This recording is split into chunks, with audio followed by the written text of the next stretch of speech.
Bonjour à tous.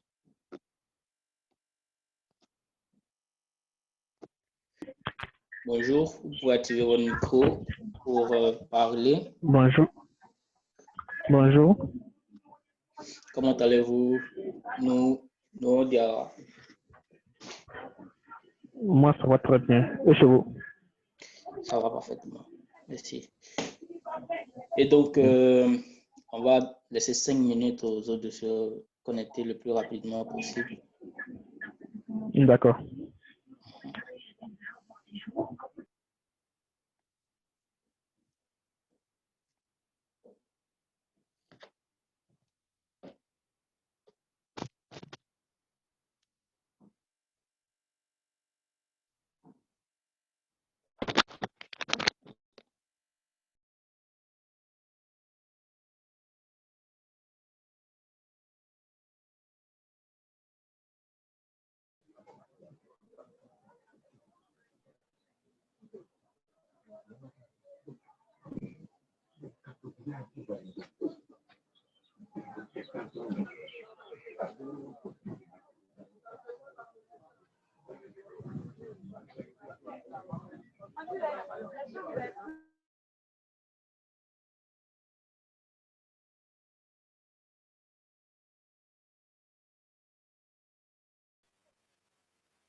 À ceux qui viennent d'arriver, bonsoir encore. Donc, dans 3 minutes, on va commencer. Le temps de laisser les autres de se connecter. S'il ne le faut pas attendre, ils vont nous suivre. Ils vont nous suivre au cours de la réunion, je pense. Et s'il vous plaît, la formation d'aujourd'hui dure combien de temps? Disons, on va faire le plus bref possible. 45 minutes à 60 minutes. D'accord.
Eh bien, on va commencer déjà.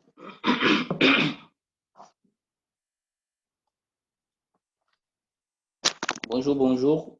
Les autres vont nous prendre un coup de route. Vous pouvez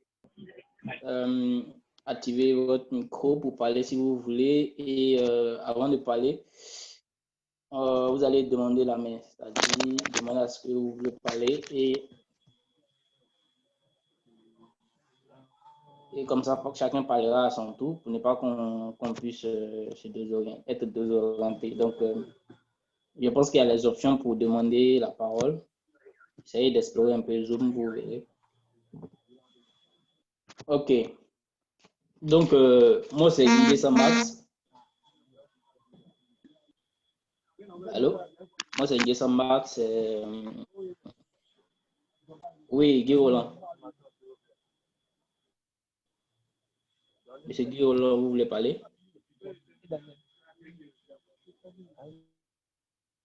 Ok, donc je continue. Moi, c'est Nguessa Max. Allô? Développe. Oui, Oui, moi, c'est Guy Roland Namou. d'accord, enchanté. Enchanté et bienvenue à la formation. Donc, comme je disais, je suis Nguessa Max, analyste programmeur web et mobile. Voilà, développeur full stack. Et aujourd'hui, commence notre première, disons, commence notre formation. Ce n'est pas la date officielle, mais j'ai tenu à faire cette séance pour gagner un peu plus de temps, pour présenter le projet, pour qu'on se présente, pour que dès la date officielle, nous puissions avancer le plus rapidement possible.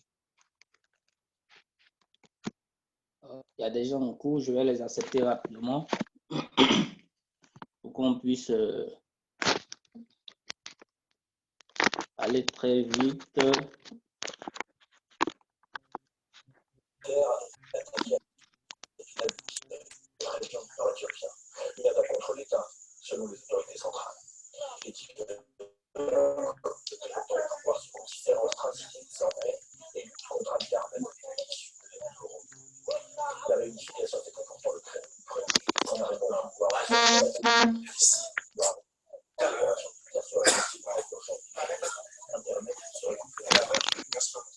Excusez-moi, le temps de rapidement admettre les personnes qui viennent d'arriver.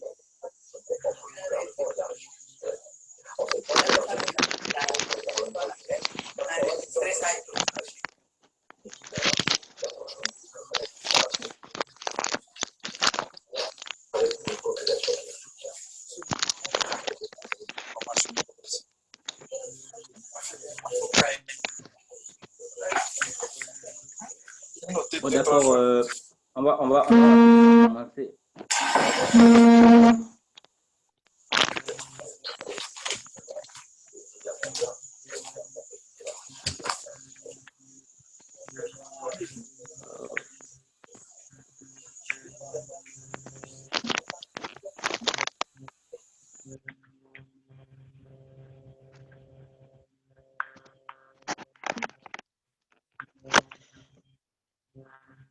Ok, donc je reprends pour ceux qui viennent d'arriver. Moi, c'est Nguessa Max,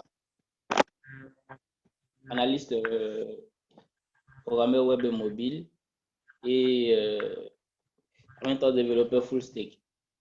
J'ai initié cette formation parce que je me dis que le manque de, disons, le manque de développement dans notre... Oui, Koulibaly, vous voulez intervenir? Allô? Activez votre micro et puis intervenir. Allô? Oui, bonsoir monsieur. Oui, bonsoir. Alors, juste pour rappeler que c'est un groupe de rencontre, alors il faudrait dire aux uns aux autres de fermer leur micro quand ils n'ont pas la parole, pour ne pas que le bruit puisse gêner la rencontre. C'est noté. C'est noté, merci beaucoup. Ok, donc voilà, désactivez vos micros pour qu'on puisse rapidement avancer. Donc, j'ai initié cette formation parce que, disons, dans notre environnement, bien en Afrique, généralement, on manque de formation pour faire développer notre continent. Et surtout, les formations en technologie sont généralement chères. Donc, j'ai tenu à faire cette formation gratuite-là pour donner quelques notions ou, disons, mettre ceux qui ont vraiment envie d'embrasser cette carrière technologique, c'est-à-dire cette carrière de développeur-là, de vraiment se mettre dans le bain et puis de chercher pourquoi pas, participer au développement de notre continent. Et donc, hmm, très rapidement, j'ai intitulé cette formation, j'ai intitulé Formation web et mobile sur les nouvelles technologies ou les nouvelles techniques de programmation. Pourquoi j'ai dit les nouvelles techniques de programmation?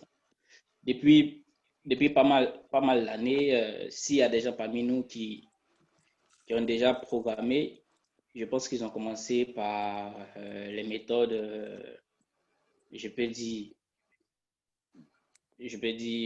anciennes, hein, et je vais définir ce que j'appelle ancien. Ils ont commencé par le HTML, CSS, le PHP, le JavaScript, mais de manière non structurée.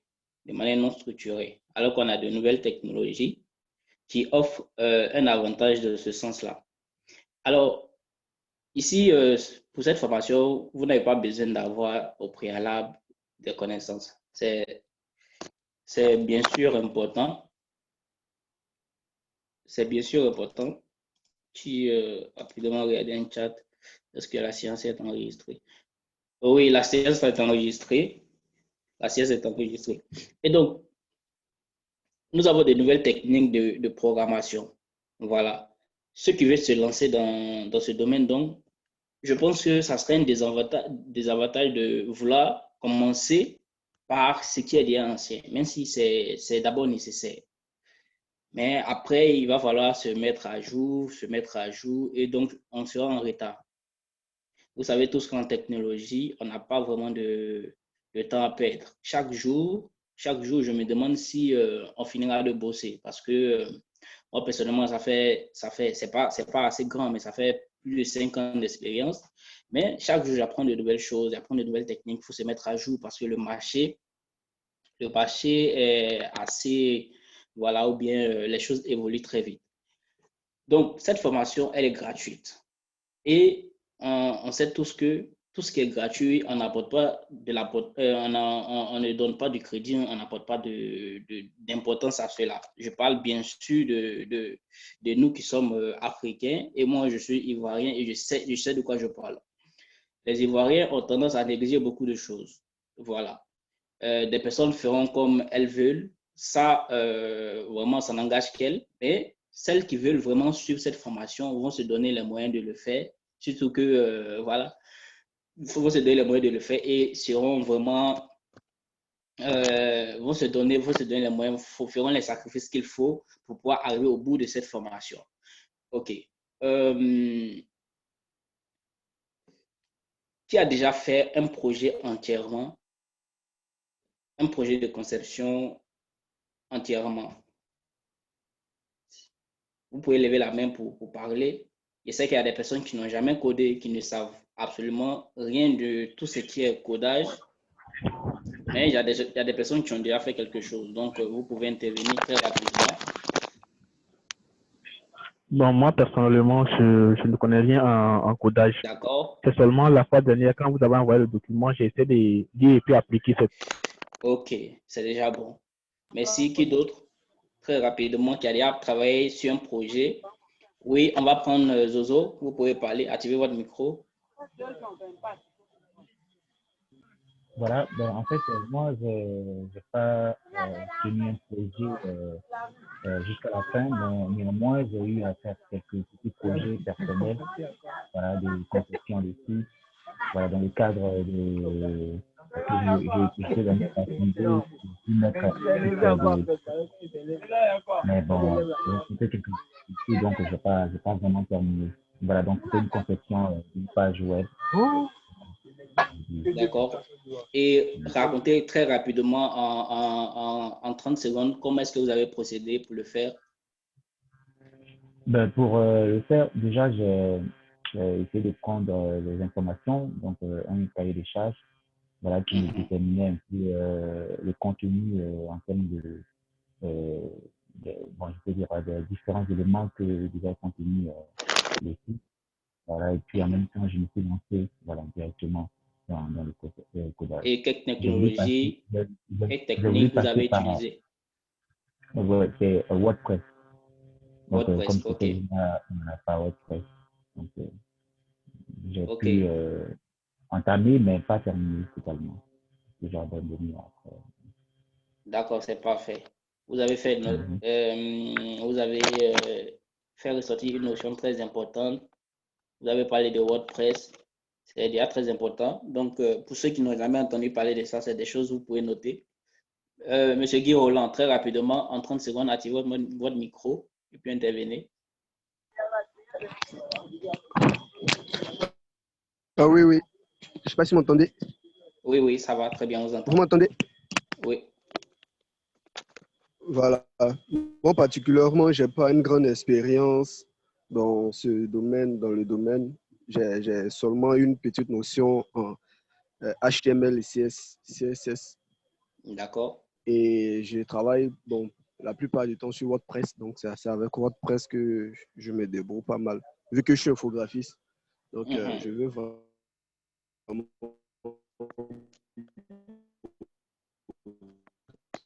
Je ce pense que... domaine afin d'accroître mon commerce. D'accord, d'accord, c'est parfait. Et donc, au cours de cette aventure que nous allons aborder, j'ai dit sur 2 mois, ça va dépendre si on a bien travaillé ou bien qu'on a pu évoluer, qu'on n'a pas pu terminer sur pas mal de choses. On pourra néanmoins, on pourra avancer, on pourra plutôt proroger le temps.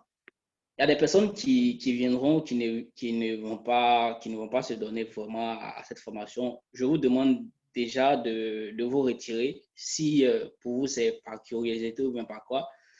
C'est vrai, vous venez, vous voulez peut-être, vous n'avez jamais fait, vous voulez découvrir, mais il va falloir de la détermination. Il va falloir faire l'exercice, il va falloir être présent régulièrement. Voilà, pas mal de choses. Parce que ce n'est pas pour vraiment s'amuser. Si j'ai initié ça, c'est pas parce que je suis peut-être le meilleur formateur qu'il faut, mais c'est pour donner au moins une notion à ceux qui veulent vraiment apprendre de pouvoir se donner à ce métier-là. Parce que c'est un métier vraiment très évolutif qui va durer dans le temps et qui pourra permettre à tout un chacun, tous ceux qui veulent vraiment faire de ce métier-là leur cœur de métier, de pouvoir se développer très rapidement. Voilà. On aura toujours besoin de développeurs, ça ne va jamais cesser. Et donc, tous ceux qui veulent, qu'ils se donnent vraiment à fond là-dedans. Donc, les personnes qui viendront pour juste pour la façade, on n'a pas vraiment besoin de vous. Excusez-moi d'être dur, mais je préfère être comme ça. Voilà. Et donc, pour les techniques de développement, on a des gens qui vous diront qu'ils développent en HTML, en CSS de manière native. Il y a des gens qui vous diront qu'ils développent avec du WordPress. Tout ça, c'est des techniques de développement. C'est des techniques de développement. Très rapidement, pour parler de WordPress, moi, personnellement, je ne le dis pas pour influencer, mais c'est très. Le but c'est de vous montrer moi mes techniques de développement et qui sont celles du futur, qui sont vraiment les nouvelles techniques. WordPress, je n'aime pas personnellement parce que moi, ça me rend très paresseux. Voilà, parce que il, le principe, c'est de faire du drag and drop, c'est-à-dire de prendre déjà les visuels déjà conçus, de les placer, de placer ses composants. Et bon, ça me rend très paresseux. Donc, personnellement, je n'utilise pas de WordPress. Voilà, personnellement. Voilà. Donc, pour ceux qui le font, c'est pas mal déjà, mais je pense que peut-être vous aurez une autre notion à l'issue de cette formation. Les nouvelles techniques de développement ont plusieurs avantages. Il y a la fluidité. Excusez-moi, j'active en même temps des personnes. Et je pense que la prochaine fois, je vais lancer les liens. Je vais lancer les liens très tôt pour ne pas qu'on puisse perdre vraiment tout ce temps. OK. Et donc, il y a de la fluidité, c'est développé de manière modulaire. Il y a de l'organisation architecturale, une facilité de travailler à plusieurs sur le projet sans vraiment avoir besoin de, sans vraiment attendre l'autre. Et une facilité de modification. OK. Fluidité, ça veut dire quoi? C'est-à-dire le site est plus rapide, le temps de chargement de la page est vraiment plus bas qu'avec les autres techniques. De manière modulaire, c'est bien organisé. Chacun peut travailler sur une partie du projet. Par exemple, on fait du site de e-commerce, par exemple, on a besoin de faire des recherches, ça va, de produits, d'articles. On peut déléguer ça à quelqu'un qui le fait sans toutefois attendre que quelqu'un d'autre finisse un boulot et que par la suite, lui, il prenne la main. Dans ce sens-là, on voit qu'on perd du temps. Alors que de manière structurée, de manière modulaire, on peut travailler de manière indépendante et ça joint les différents, je pense que les différentes fonctionnalités. Et on est très rapide là-dessus. Je vais vous présenter le document pour pouvoir faire ces gens, pour pouvoir aboutir avec ce genre de concept-là. Il faut faire du front-end, il faut faire du back-end. Déjà, on a entendu ces thèmes-là, sûrement ceux qui ont déjà travaillé sur le projet, front-end et back-end. Il y a quelqu'un qui a déjà entendu parler du front-end ou du back-end et qu'est-ce que c'est pour lui? Oui, Zozo, vous avez levé la main.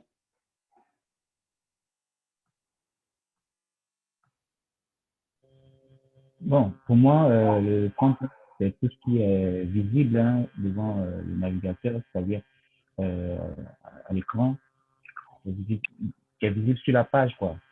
C'est tout ce travail-là, c'est le front-end.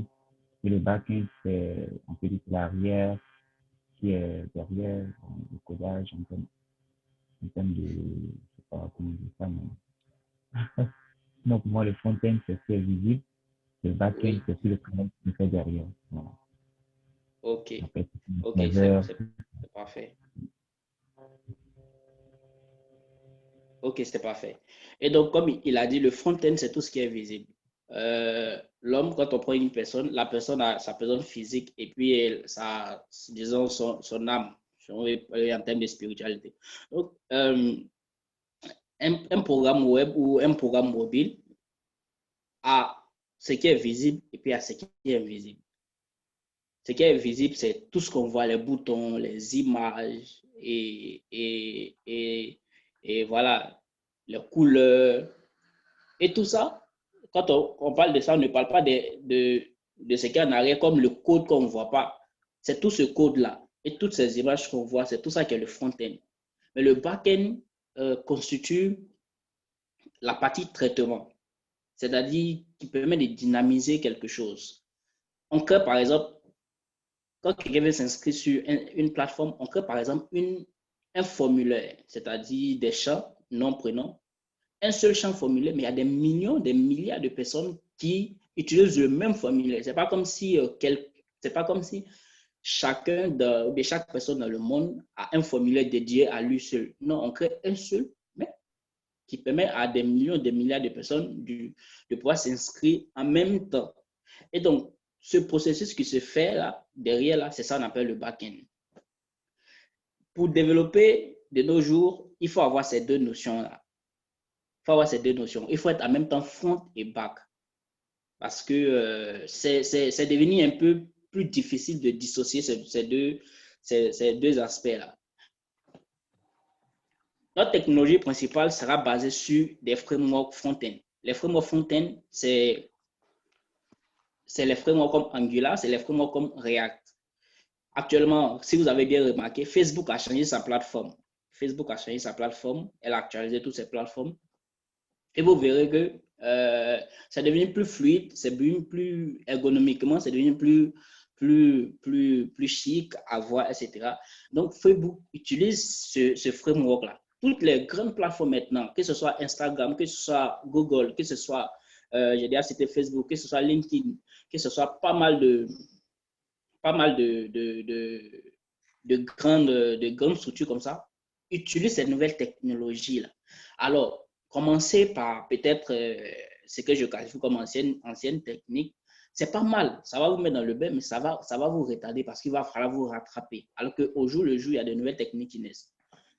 Nous allons donc utiliser ces techniques de développement. Je vais vous partager ce document-là dans le groupe lorsqu'on va finir la formation. Et ce document que vous voyez ici, vous voyez l'écran qui est partagé, n'est-ce pas? Vous voyez l'écran qui est partagé? Oui.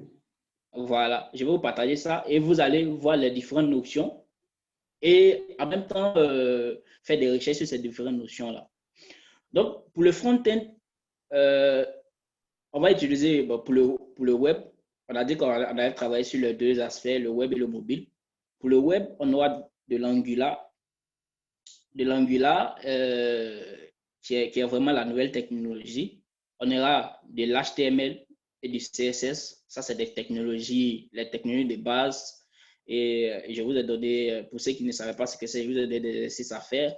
Il y a pas mal de personnes qui m'ont remis les projets. Je vous félicite déjà parce que ça prouve que vous avez pris du temps de vouloir chercher. Vous avez pris du temps de véritablement vous donner à ça. Et je pense que ça va aller très rapidement pour vous. Après, on aura du TypeScript. Le TypeScript, c'est quoi? Très souvent, vous entendez parler de Angular, plutôt HTML, CSS, JavaScript. C'est ça? Et non, ici, on ne va pas utiliser le JavaScript, mais c'est l'Angular, le framework Angular ou bien React, ça dépend. C'est déjà des frameworks JavaScript. Voilà, c'est déjà des frameworks JavaScript. Mais le TypeScript, c'est une manière beaucoup plus structurée, une manière beaucoup plus, je peux dire, plus facile. Il pourrait dire ça comme ça, parce qu'on a des fonctions fléchées, etc., beaucoup plus adaptées qui permettent de faire un bon rendement en termes de, disons, je peux dire, une sorte de back-end. C'est une sorte de back-end pour le front-end, pour ce framework-là. C'est une sorte de back-end parce qu'avec ça, tu peux faire du dynamisme. Avec le mobile, on va utiliser toujours Angular. On va utiliser de l'Ionic, HTML, CSS, de TypeScript. Donc, pour quelqu'un qui a déjà travaillé sur un projet Angular, c'est très facile. Et voilà un autre avantage de ces frameworks-là. Quand vous finissez de faire un projet web avec Angular, vous pouvez le transporter en faisant juste de la datation. Vous pouvez le transporter en mobile. Voilà. C'est vraiment très, très avantageux. En faisant de l'Angular, vous faites en même temps du mobile. Vous faites en même temps du mobile. Et donc, vous aurez juste à adapter dans la technique mobile qu'il faut. Ici, par exemple, nous allons utiliser Ionic. Il y a d'autres qui vont utiliser Flutter, qui est vraiment la nouvelle technologie. Ça, nous allons l'aborder si on finit cette formation et que il y a d'autres qui aimeraient continuer. Nous allons aborder cette phase-là aussi. Il y a du Flutter. Tout ça, c'est des techniques, c'est-à-dire des techniques, je peux dire 2 en 1. Quand tu connais, tu utilises ces techniques pour faire du web. En même temps, tu sais faire du mobile. En même temps, tu fais du web, en même temps, tu fais du mobile. Donc, vous voyez que c'est très facile. Vous pouvez être développeur web mobile en un temps record. Quand on a fini de faire le front-end avec Angular, on va parler du back-end, on va faire du back-end. Le back-end, comme je dis, c'est tout ce qui est traitement, tout ce qui est en lien avec une base de données. Une base de données, c'est quoi? Une base de données, c'est un espace où on enregistre les informations. On enregistre les informations quand vous inscrivez, quand vous, tout ce que vous faites, même quand vous cliquez sur un bouton, non, une base de données enregistre tout ça. C'est pour ça aujourd'hui, quand vous prenez sur Facebook, je peux dire, si vous avez mis votre image sur Facebook, quand quelqu'un, par exemple, vous avez pris une photo avec quelqu'un, un de vos amis, quand lui met ça sur sa page Facebook, automatiquement, ça vous tag. Ça vous tag parce qu'il y a eu un traitement derrière, il y a eu un enregistrement derrière. Quand vous avez créé votre profil, on a enregistré votre photo avec aussi de l'intelligence artificielle. Ça, c'est une autre facette qui a permis de vous identifier sur la photo que votre ami a postée. Donc, vous faites partie. Donc, c'est un peu ça. Le back-end, c'est tout ce qui permet d'enregistrer des informations dans une base de données et de les réutiliser plus tard. Et donc, pour le back-end, nous allons créer un API. Nous allons créer un API. L'API sera fait avec du PHP. On va coder de manière native et on ne va pas utiliser là aussi du framework parce que pour faire aussi du PHP, on peut utiliser des frameworks comme Laravel, du Symfony, pour ceux qui savent de quoi je parle. On va utiliser MariaDB ou bien MySQL pour ceux qui savent aussi de quoi je parle. Et pour l'API, on va utiliser une architecture. L'architecture de nos jours est très importante. Avant, on avait une manière de coder, on mettait tous les codes dans une seule page et puis pour faire les modifications, ça devenait très, très, très difficile. Le temps qu'on prenait pour développer un programme, on prend le double ou bien le triple de ce temps-là pour faire une seule modification. Est-ce que vous voyez? Ça, c'est dans l'ancienne technique. Alors que maintenant, cette architecture MVC va nous permettre de dissocier le code en 3 parties, en 3 phases.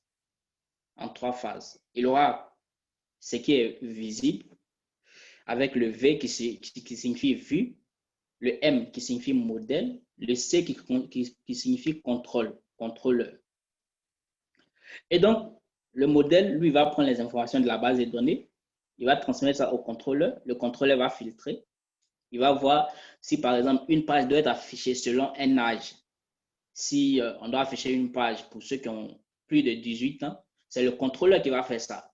Le modèle, lui, prend tout ce qui est dans la base de données de manière brute. Il soulève tout, il envoie dans le contrôleur voit toutes ces informations, puis il va voir, lui, il a 18 ans, lui, il a 19 ans, lui, il a 16 ans, lui, il peut partir, lui, il ne peut pas partir. Et quand il a fini de faire ce filtre-là, il envoie ça à la vue. Et la vue, c'est ce que nous voyons. Et donc, avec cette API, nous allons transmettre la vue. C'est la vue qu'on va faire dans l'API avec cette nouvelle technique développée. Au lieu plutôt d'afficher la vue directement sur une page, nous allons transporter les résultats de cette vue-là à notre front-end ici, Angular, qui va lui se charger de l'afficher. Ces technologies permettent déjà à votre projet d'être sécurisé je dirais, à 99%. Il n'y a pas de sécurité extra, il n'y a pas de sécurité extra faute en programmation. Quel que soit le développeur qui le fait, il n'y a pas de sécurité à 100% en programmation. Il n'y a pas de sécurité 100% en programmation. Les programmes finissent toujours par être piratés. Mais ça assure déjà une très bonne sécurité. Plutôt que de développer en HTML, CSS, PHP simplement, qui donne vraiment un grand canal, qui offre un grand canal à l'extradition de données ou bien qui donne un large canal à l'injection de données. Voilà donc les objectifs de cette formation. Cette formation, pour celui qui va la suivre jusqu'à la fin, pourra être développeur web et mobile en même temps. Tu peux ne pas finir cette formation et puis devenir développeur, travailler pour une entreprise, mais tu es appelé à être un entrepreneur, un businessman. Pour faire du business aujourd'hui, si tu n'as pas de plateforme web, tu n'as pas de plateforme mobile, tu peux absolument rien faire. Et donc, ça va te permettre toi-même de coder, pourquoi pas ton programme, et puis travailler là-dessus. Tu peux ne pas être développeur, à plein temps pour une entreprise, comme je l'ai dit, mais tu peux être ton propre développeur, travailler sur tes propres projets. Ça va vous mettre en avant sur ceux qui n'ont pas suivi cette formation et qui n'ont pas encore connu cette nouvelle technique de développement. Parce qu'eux, ils seront en train de vous parler plus de ce qui est passé, mais vous serez en avant. Au bout de ces 2 mois ou 3 mois de formation, ça va dépendre, ça ne signifie pas que vous serez extra fort. Mais vous aurez des très bonnes notions. Et même plus rapidement, peut-être, pourquoi pas, devenir extra fort si vous faites des recherches. Parce que tout ne va pas se dire. Tout ne va pas se dire.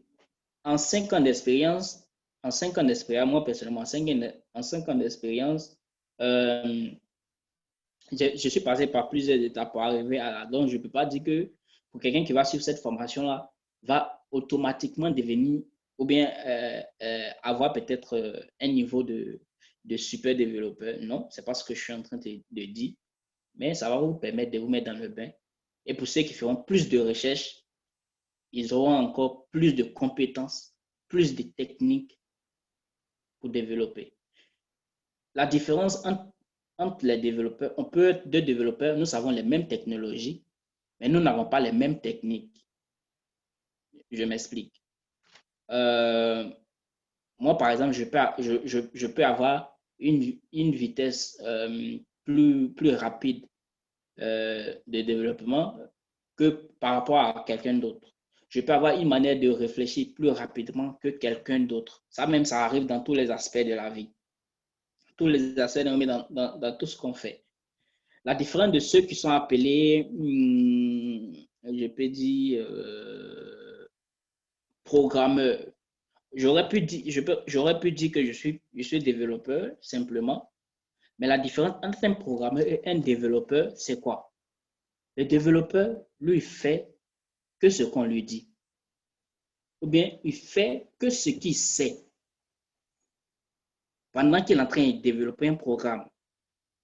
Quand quelqu'un doit faire une fonctionnalité qu'il ne sait pas, il est mélangé et il n'a plus le courage de continuer.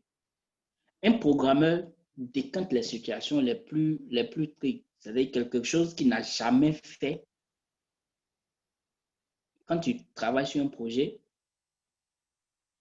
il va automatiquement chercher toutes les issues pour pouvoir aboutir à son résultat. Toutes les issues. Réfléchir, essayer de faire de la comparaison, essayer de faire de la méthodologie. C'est ça la différence entre un développeur et un programmeur. Il y a des programmeurs de base qui ont créé les langages. Ben, il y a des programmeurs, je peux dire, comme par exemple, je peux dire comme moi, pour être de manière plus modeste, parce que je n'ai pas créé des langages. Mais quand je développe, même si je n'ai jamais fait un truc, une fonctionnalité dans un programme, je me donne tous les moyens de pouvoir le faire et le plus rapidement possible.